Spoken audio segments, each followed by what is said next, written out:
Well, hey, I'm Rebecca Folks, happy homemaker, mom to 4 busy kids, and online entrepreneur. I've spent over a decade in this space working with high-achieving, high-performing women who carry the weight of juggling all the things. After many ups and downs of creating balance between home life, work life, and a million kid activities too, I learned how to slow down to actually accomplish more of the important things. I believe in all the to-doing, there are deep spaces in women's hearts that are sacred to us. Conviction in our identity, hospitality around our tables, and that quiet strength that only comes when we lay our head down at night, confident we're doing a good job where it matters most. Consider this a melting pot of wisdom learned over the years. From homemaking and wellness to influencing and marketing, we're diving into the topics that have created more peace, more joy, and in the end, more margin in my business and my life. Welcome to Wide Open Spaces. Well, welcome back. I am really excited for today's episode. It's just me here today, but I was talking to a friend and we were talking about this kind of upcoming episode, and she was saying, or we were kind of talking about episodes upcoming on the podcast, and she said, you need to do one that's like the 4 friends that every mom needs. And as soon as she said that, I smiled so big because friends are so important to me. And I just had ping, ping, ping, little thoughts and ideas on what that could be. And the reason I think it fits in to this Family Matters series that we're here in is last year, right? It was the year before, but I read this book and it was called Z Economy. And it was all about all these different ideas of generations. And so, Gen Z and millennials and baby boomers and Gen X and all the things. And I remember the guy actually came and spoke at a convention or something that I was at. And he said, he kind of asked the crowd, what do you think, shout it out. What do you think the number one thing that impacts generations is? And the first thing I thought of was technology. Like that was something that would impact it. And I would have, definitely would have shouted it out if I was into that. But he said, I don't even know if anyone guessed this or not, but his answer was parenting. And his wife is some kind of PhD, and they do all kinds of research on these things. And so she kind of has all the data, and then he does a lot of the speaking. But I thought that was fascinating. And it totally makes sense to me. Just one more thing to keep you tossing and turning tonight. But when I think about the kind of 4 friends that every mom needs, then I think about who is impacting and influencing you as a mama and as a woman is definitely going to impact and influence how you are parenting and passing on all of this kind of just wisdom and thoughts and influencing the next people that come along. And so this was just a fun thing to think through and to think about stories and just the people that are in my life. And so without further ado, I'm just going to kind of tell you the 4 friends that I think every mama needs. So the first one is the champion. And these are the people that love every idea that you have, that they are going to clap when you win, that you call them and they are your hype squad. They are for who you're for, they're against who you're against. They are just on your team. They are they're your champion. And it's good to know, like sometimes you might think, I need, this friend, or I need this friend. And you got to be clear on who you're calling. Like one thing that I realized early on, and just kind of recognizing different friends and their roles in my early life was before maybe I've got an idea or a hard thing that I'm going through. And I wanted to think about who I was calling and why I was calling them. What kind of wisdom, what kind of impact did I want from them why was I reaching out to them? And I actually was thinking earlier about, this is like well, it's probably close to 17 years ago because I was pregnant with Avery, my oldest, my daughter. And I had just found out she was a girl. So I was like 20 weeks pregnant. And I was actually out looking for a maternity dress for an event. And we came home in the middle of our shopping, and I was in the passenger seat, and we lived on a little country road. It had ditches on both sides of the little two-lane highway there. And so we're like going 5 miles an hour. We're making a right-hand turn. We're in the right lane, making a right-hand turn into our driveway, going like 5 miles an hour. Meanwhile, a kid has left school. He is flying up this two-way highway, and he kind of veers off, starts to go into the ditch there, overcorrects, and hits us head on. So I had just unbuckled my seatbelt because we were pulling in our driveway, and it threw me. This guy's going like 60 miles an hour. We're in an SUV, we're in like a Tahoe, and it throws me into the dash, and so I hit with my knees first, but then my face slams into the dash. So I've got lacerations everywhere. I've broken my top and lower jaw. I think I broke my nose, and it pushed most of my upper teeth to the back of my mouth, breaking most of them off. And if you've ever messaged me on social media, as I get a few messages every month, hey, how are your teeth so white? Well, because they're not real. They're very much not real. And they did a great job with all the reconstruction. But I had to stay in the ER that night, actually it was labor and delivery because I was pregnant with Avery. And when I got there was this nurse, and she was like, like 6'1", 250 pounds, probably mid-60s. And she was a big woman. And I'm pretty sure she told me she'd been in the military. If not, she could have. Like, she was very militant. I remember at one point she just came in. She didn't even tell me she was going to give me a shot. She was like jabbed a tetanus shot in my shoulder. I was like, I'm 21. I'm pregnant. I'm now sitting there battered and bruised. My face is like completely broken. I'm feeling so vulnerable. And this woman had zero bedside manner, like nothing. And I remember I finally get out of there, hobbled out, and everything was fine with the baby, and my face could be reconstructed. And when I saw the OB the next time, he was kind of, do you have any questions? I was like, no, except one thing. When I come in to have that baby here in a few months, I do not want this woman to be my nurse. I do not want to see her again. That is not the kind of bedside manner that I want. Like, thanks, but no thanks. So I come in months later to have the baby, and I get there. I actually was induced, so I think I had to get there at 5 or 6 in the morning, and I'm there all day, kind of going through the process, and never saw her again. Had these sweet nurses, and they're, hey, are you okay? They just want to pat on you and brush your hair. Loved them. And then it got to be about 7 o'clock that night, and I'm really, it's almost go time, and the shift changes, and in walks Ellen. And Ellen is the woman that was his nurse. And I'm like, it's her. And my doctor even looked at me, and he was like, yeah, what are we going to do? And no one did anything. She was there, and she's pushing people out of the way, and she's, barking orders. And here's what I'll say. What I thought I wanted was one of those, sweet girls to pat on me and say, okay, are you ready to push? But I didn't. Actually, when it was go time, what I needed was Ellen in my face and saying, here's what you're going to do. You are strong, and you were made to do this, and we're about to push this baby out, and you're going to put a bow in her hair, and it's only you, and you've got to do it. And you are so strong, and you can do this, and all the things.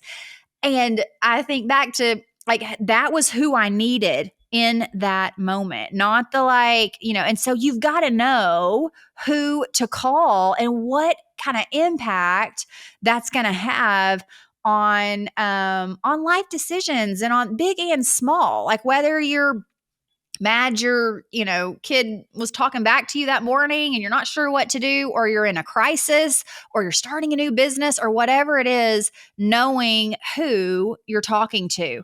And I appreciate that about Ellen because I want people to remind me who I am and that what I can do. And sometimes it takes the champion to start listing off all the things about why you're great, why you're going to conquer this. And I need those people in my life. So you're going to need a champion. You're going to need a cheerleader friend in your life. The second one that you're going to need is a discerner.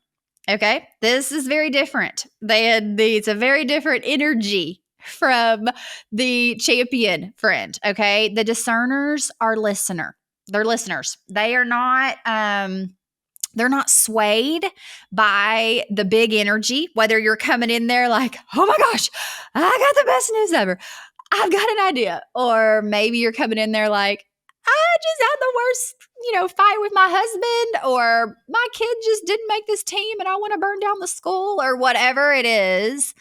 They're going to ask you questions. They're going to listen. They are going to be discerning, and they're going to ask questions that allow you to to gain different perspective. Because here's what I know in just the world of coaching and parenting and in being coached and working with lots of people over the years is you can give the best spiel out there. You can have the best ideas. You can get in there and have so much to give, right, to someone and think that you just crushed it. But if it's really not them coming to the decision themselves, it's not going to matter. It doesn't matter how right you are. I mean, it's kind of like an addict, right? There's all the reasons and all the logic on why they shouldn't do what they're doing. But sometimes it's just like this one thing where either they hit rock bottom or they, maybe for you, it's you saw a picture of yourself and it finally made you say, okay, I actually am going to start caring about my health this year. Or you decide I'm done not, feeling stressed over finances and I'm going to do something else, whatever that looks like. Or whatever it is where you go, I'm about to make a change. Or you see a commercial or talk to a friend or read a Bible verse that it hits differently and you make the decision. And that's why I love journaling. That's why I love friends that ask really critical questions. The thing about the discerner friends is when you bring them a thing, when I'm thinking of a few friends in particular, and one of the things I appreciate so much is when you come in there and you've got a monologue of stuff going on, and you just need to have your friend there for you, that they don't turn it around back on themselves, that they're not like, well, let me tell you what happened to me. But instead, they're vested in what you have going on, how they can be a good friend to you. And that matters. And you kind of need to know also, I'm probably going to go to the discerner friend, come up with a plan, and then I'm going to bring it to the champion friend. The champion friend I'm probably not going to go to in the ideation, in the figuring it out, because they're probably just going to be on my team no matter what. I think about this time that I had my friend, I went through my divorce years and years ago, and I was humiliated. It was literally my dream my whole life to be a stay-at-home mom. I didn't know any really people that had been divorced it was just that is my rock bottom. It's still, it's just the hardest thing for me. And I'd really just tried to cover up all these things for 10 years. I'd been in counseling the whole time. I'd gone to, people in my church the whole time. And I'd kind of told my parents and my sisters some of the hard stuff. And probably my friend Lisa Fisher that's been on here. But other than that, I just kept it close to the vest. I didn't want other people worrying about me. I didn't want them checking on me. I didn't want anyone else carrying the load if I wasn't going to do something else about it. So when I actually finally filed divorce, and I had to call a bunch of my friends and say, because it was going to be in the paper, it was going to be in the paper. So I had to call and say, hey, this is happening. And I'd kind of gone down the list, and I remember one of the friends that I called last, and I still randomly, this was I don't even know, 10 years ago. Um, I still just die laughing at this friend's response. I tell her everything that's been going on. She had no idea. And it's like crickets for a minute. And then she just said, girl, you're too hot for that. Beep. S-H-I-T. She said, you're too hot for that. And it was like so serious. And I just like flipped my head over, like just folded and died laughing. And it was such a like reprieve from all these, because I'd gone to I'm telling you, like, if there was a prayer to pray, a dead bone to call up to rise again, it had been done. And in that moment, just having this friend that was like, girl, you're too hot for that. Something that you need those friends in your life too. Like, you need the ones that are like, okay, have you tried this? Have you tried this? Have you tried this? Like, let's, make the circle and pray over every part of this. And then you need those friends. And so I'm grateful. I'm grateful for both. The third friend, so we've got the champion, we've got the discerner. The third one is, to me, the MVP. And these are the people that you are just partnered up to. They're like your bestie, that they can call you for just about anything, and you can do the same. Like, hey, my parents just called and they are going to be here in a couple hours. My house is come help me, and they're going to come help you. That she's doing a party and she needs someone to be there to help, set everything up and all the things. And you're going to be there, or that shows up for your kids' ball games or whatever it is, because she's so like, they're so present. They want to live life alongside you. And I think about it's all these little things where they have built up so much just history and life with you. One of my favorite podcasts of like all time is this podcast. You can look it up. I'll put it in the show notes. That it was on like Oprah's Soul Conversations or something. It's like years and years ago. It was Brene Brown, and she came on there and she would do this kind of podcast, or just this, I don't know, soliloquy. I don't know what the word what it would be. And she'd come on there, and the name of it is The Anatomy of Trust. And she's kind of like a researcher that I think she studies guilt and shame and connection and all these things with kind of human psychology and why people do what they do.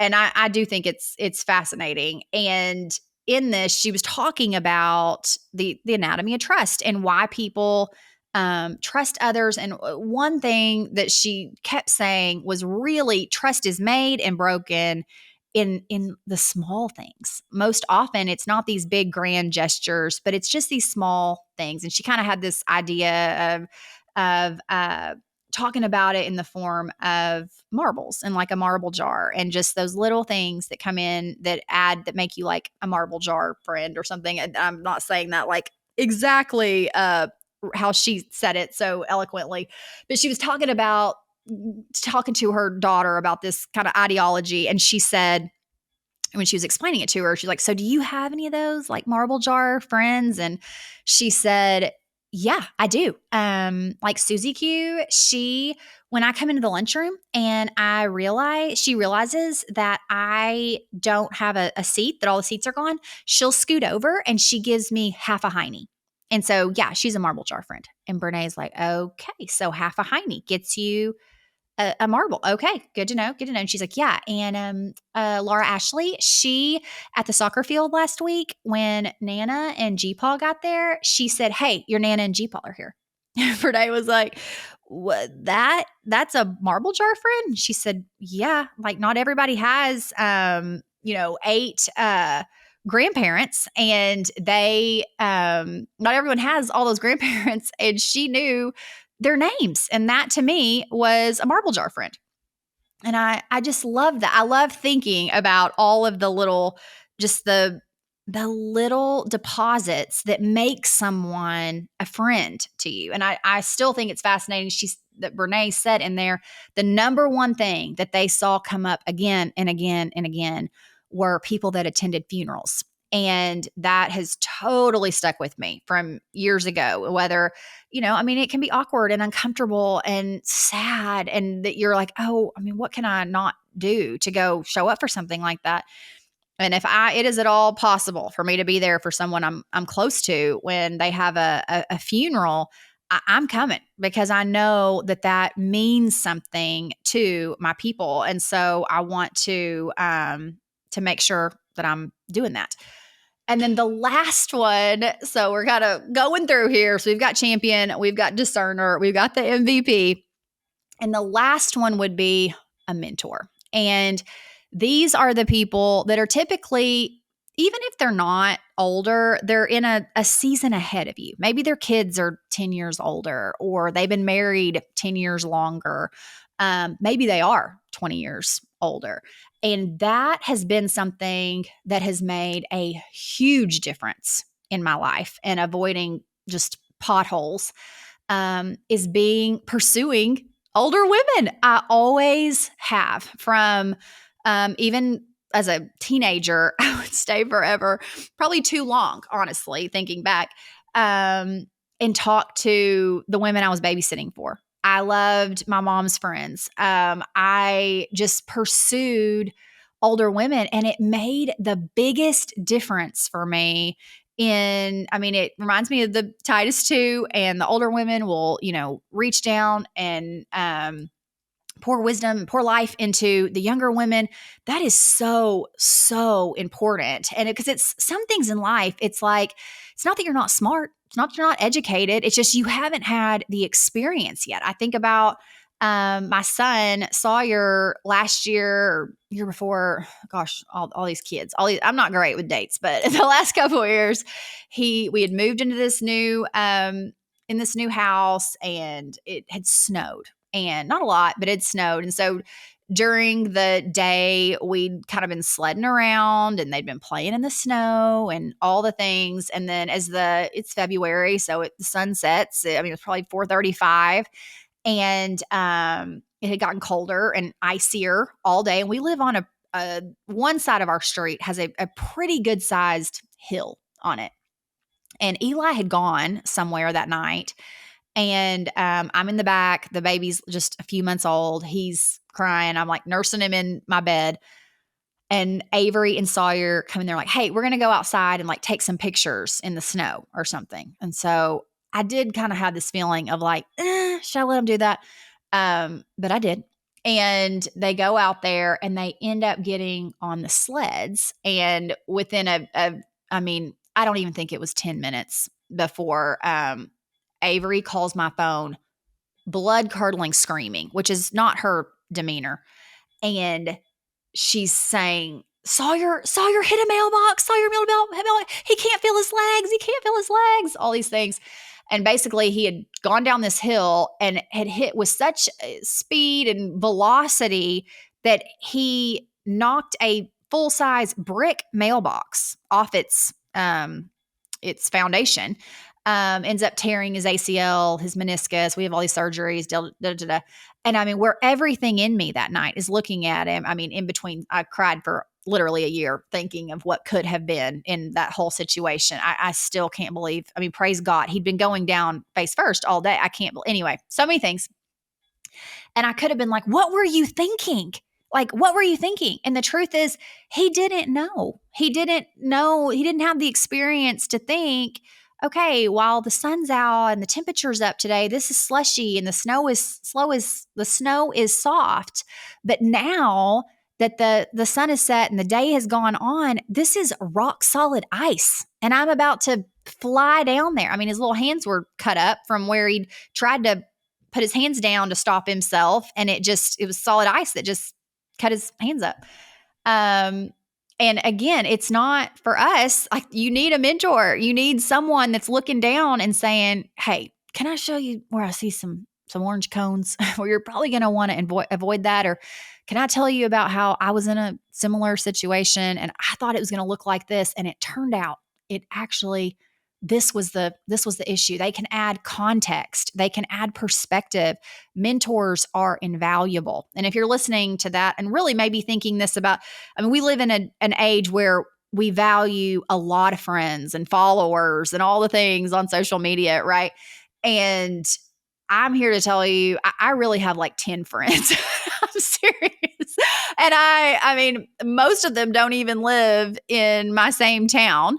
They're kind of scattered around the country. The people that I am like trusting, living life with, wanting to influence my life, and that I want, and because I so value being able to know what's going on with them, what's really going on with them. Someone that can say, "Hey, what's going on with you?" And they keep on, not just saying, "Okay, okay, everything good. Okay, good. You're good. We're good. Good, good, good."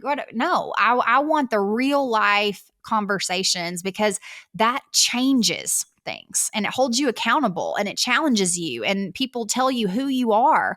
And that is very, very valuable to me. And I don't think you need a lot, but I do think you need a few. And if you're thinking, I don't even know where to find people like that, I'm going to tell you where, because this is where I've made some of my closest friends and definitely the most quality.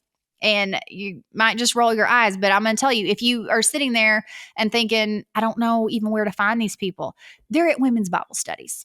They are. They are. Those are the women that are doing the hard things. They are getting there. They are committed to growing personally, that they are committed to a life of wisdom and righteousness, and that they are looking for ways to, it's not convenient. I mean, I think probably until COVID, I was probably doing 2 Bible studies a year for, I don't even know, 15 years.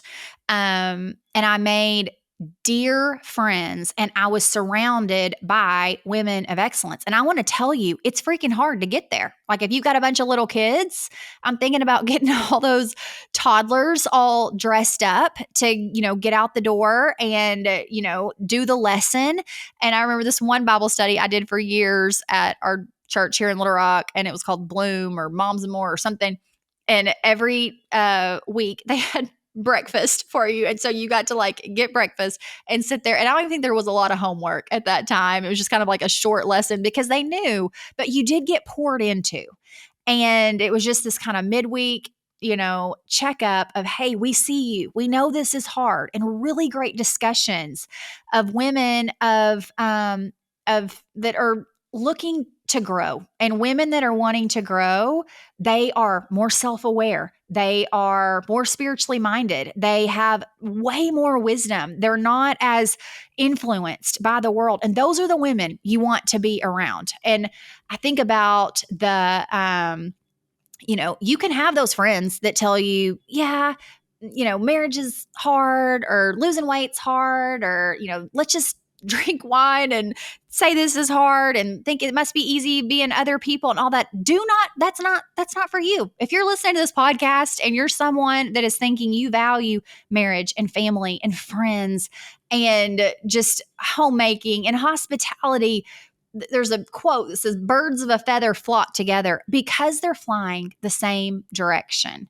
And so if you're thinking the friends that you're around, you don't see, similarities in your friend group, it might be time to find a new flock. And I'm telling you, you can find them in women's Bible studies. I'm thinking about a Bible verse. I think it's Proverbs 18.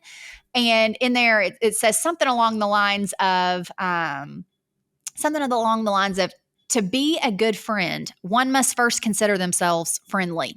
So if you're wanting those people in your life, it also might mean you need to be doing some things that are going to level you up, that you're going to be more self-aware, more of a champion for your people, that you're a listener when people are talking to you and you want to ask good questions because you want to serve your people, that you want to show up in the small things, and that you want to be able to reach down to people that are a season behind you, or pour up to the people above you, that you're able to be there and pursue people and pursue them in a way that adds value, because people, I mean, they say parenting is the number one thing that impacts generations. It's going to impact those relationships around you, are going to impact where you're going. And if you look around and you're looking at your friends and where you think they're going and you're going, I don't want to go there, then you might want to find some different friends, because you're going to be the sum of the people that you're hanging out with. If there's whatever, I mean, I've heard so many people say things like, if you're around 4 smokers, you're going to be the 5th. If you're around 4 people that are, making money, then you're going to be the 5th. If you're around 4 people that work out, well, you're going to be the 5th. We are influenced by the people that we are around. And so take it seriously, because it matters. And so I do think this is, light and silly, and I'm sure there's other friends that are there, but it also really impacts so much about us, so much about the people that we're around, our families, all these things. So be considering who you're surrounding yourself with, because this matters, family matters, and it's all important. I'll see y'all next week. You just finished another episode of Wide Open Spaces. My hope is always that you felt encouraged as you listened. And if you found this valuable, will you share it with a friend today? Tag me if you do. I always love seeing your favorite takeaways.